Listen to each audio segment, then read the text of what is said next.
Hey guys, this past week at Chapel, we dove into Proverbs chapter 4, verses 23 and 24, largely our memory verses, as well as the whole chapter. And I talked about what it looks like for us to be vigilant, keeping a vigilant watch over our heart, because from it flow the streams of life. We talked about what is the heart. It's not just an organ that pumps blood. It's not just our feelings, but it's also our desires and what we love and the things that we choose to like. And so the author of this proverb, Solomon, is obviously telling us that we need to keep a watch over the things that we love and how we feel.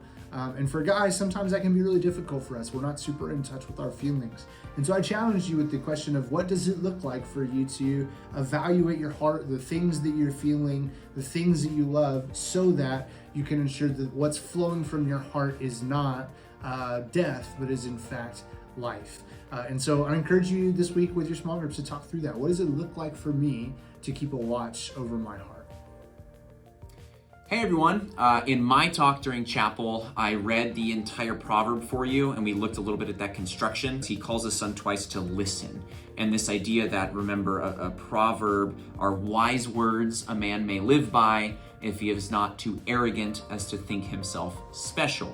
And we tend to want to think of ourselves as special, as being Americans and being in the modern world, that each of us is unique and each of us is our own little thing. But in reality, Proverbs are wisdom that is true for all of us. First, we talked about the wicked, and it talked about how it says they can't get rest until they've made someone else stumble. And I shared with you kind of how I was bullied in high school by someone who I felt that way. It's like they couldn't get rest unless they had made my life miserable.